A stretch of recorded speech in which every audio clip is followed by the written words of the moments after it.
Hi everyone. இன்றைக்கி வீடியோவில் என்ன பார்க்க போகிறோன்னா, ரோஜா செடி நல்லா வளர்கிறதுக்கு நைட்ரோஜன் சத்து தேவை. அதே சமயத்தில் உங்களுக்கு டிஏபி எல்லாம் போடணும் அப்படின்னா டிஏபிக்கு பதில் இந்த எரு நீங்கள் யூஸ் பண்ணலாம். வீடியோக்குள்ளே போகிறதுக்கு முன்னாடி புதுசாக பார்க்குறவங்க நம்ம சேனலை சப்ஸ்கிரைப் பண்ணிக்கோங்க. வாங்க வீடியோக்குள்ளே போகலாம். இப்போ இந்த ரோஜா செடிக்கு தான் நம்ம எரு கொடுக்க போகிறோம்.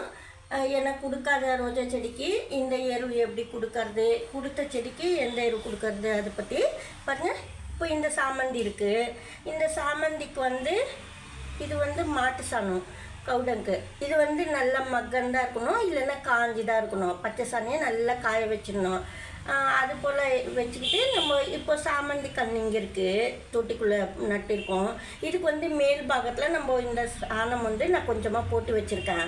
இப்போ மேல் பாகத்தில் போடுறதுனால நம்ம 1 மந்த் கழிச்சு இந்த எரு யூஸ் பண்ணி செடி கொடுக்கணும். எதுக்காக நான் சொல்கிறேன்னா, அதிகமாக எருவாயிடும் அதுக்காக. அதே சமயத்தில் இப்போ நம்ம டிஏபிஎல்லாம் யூஸ் பண்ணுறாங்க, அதுக்கு பதில் கூட நீங்கள் இது யூஸ் பண்ணலாம். இப்போது இந்த மாட்டு சாணம் நம்ம நல்லா தண்ணியில் போட்டு ஊற வைக்கணும். பாருங்க, ஏற்கனவே நான் கொஞ்சமாக போட்டு ஊற வச்சுருக்கிறேன் தண்ணி ஊற்றி. நீங்கள் அதிகமாக தண்ணி ஊற்றக்கூடாது. ஒரு 2 பிடி அளவுக்கு, ஒரு பிடி அளவுக்கு போட்டுட்டு ஒரு கிளாஸ் தண்ணி ஊற்றி நம்ம நல்லா ஊற வச்சிடணும். அதாவது 3 days ஊற வச்சுட்டு கொஞ்சமாக அதாவது தண்ணி மிக்ஸ் பண்ணிவிட்டு செடிங்களுக்கு கொடுக்கணும்.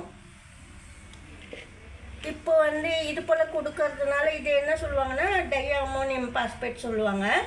இப்போ டிஏபிலாம் கொடுக்குறோம் இல்லையா, அதுக்கு பதிலாக நம்ம இது கொடுக்கறது இயற்கை எருவா. நல்ல செடி வளரும் சூப்பராக. அதுக்கு தான் நான் அப்பப்போ மாட்டு சாணம் செய்கிறேங்கன்னு சொல்கிறது.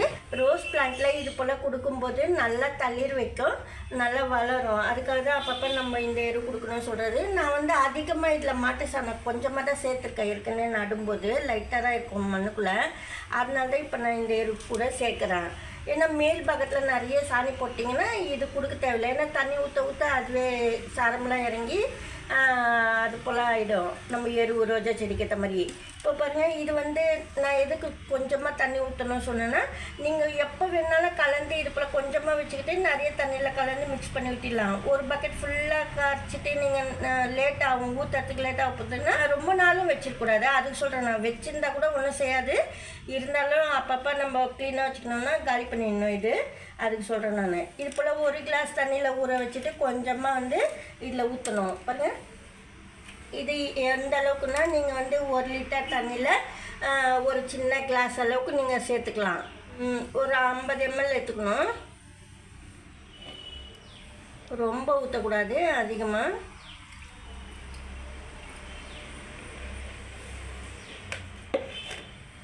நீங்கள் ஒரு 2-3 செடிக்கு ஊற்ற போகிறீங்கன்னா ஒரு 3/4 லிட்டர் 1 லிட்டருக்கு 20 ml எடுத்துக்கலாம். இது போல் நம்ம ரோஜா செடிக்கு, சாமந்தி செடி கூட ஊற்றலாம் நீங்கள். ஆனால் ரோஜா செடி கொடுக்கும்போது ரொம்ப நல்லது, ஃபாஸ்ட்டாக வளரும் பிளான்ட்டு, பூக்கள்லாம் பெருசாகும். மொட்டு வச்சுருக்கேன் இருக்கணும். எப்படிங்க, இது ஆரஞ்சு, லைட் ஆரஞ்சு கலரு. ஏற்கனவே மொட்டு வச்சிருச்சு பாருங்கள். இங்கேயும் மொட்டு இருக்குது, இங்கேயும் மொட்டு இருக்குது. ஆனால் இது கொஞ்சம் பெரிய கவரில் இருந்ததுனால நான் மொட்டெல்லாம் கட் பண்ணல. நீங்கள் சின்ன கவரில் 30 rupees ரோஸ் பிளான்ட்டு இப்போ 50 கூட விற்கிது அந்த சின்ன கவர்லேயே. அந்த செடி நீங்கள் ரோஜா செடி வாங்கினா மொட்டெல்லாம் கட் பண்ணிடணும். கட் பண்ணிவிட்டு இது இந்த மாதிரி லிக்விட் ஊற்றணும். அப்போ ரொம்ப நல்லது. ஏன்னா ஃபஸ்ட்டு நீங்கள் சின்ன செடியை மொட்டு பூக்க விட்டிங்கன்னா ஸ்ட்ரென்த்தாக வளராது. அதுக்காக சொல்கிறேன் நான். இது கொஞ்சம் பெரிய செடி தான், அதனால நான் மொட்டெல்லாம் விட்டுட்டேன். இப்போ நம்ம கூடவே நீங்கள் சப்போஸு வாழைப்பழம் தோல்லாம் வைக்கிற மாதிரி இருந்தால் சாய்க்குள்ளே வச்சுக்கலாம் நீங்கள். ஏன்னா வைக்காத, ஏற்கனவே சொல்லியிருக்கிறேன், கொடுக்காத எருவு நம்ம ஏற்கனவே கொடுக்கணுன்னா நீங்கள் இது போல் சாய்க்குள்ளே வாழைப்பழம் தோலில் வச்சிடணும். அதாவது ஒரு செடிக்கு 2 வாழைப்பழம் தோல் வச்சாலே போதும். ஒரு 15 days once வச்சாலே போதும். நான் அந்த கவர் கட்டுற இடம் கூட கவர் பண்ணிட்டேன் ஃபுல்லாக மண்ணு கொட்டிட்டு. இந்த வீடியோவில் தான் பிடிச்சிருந்தா லைக் பண்ணுங்கள். நன்றி, தேங்க்யூ.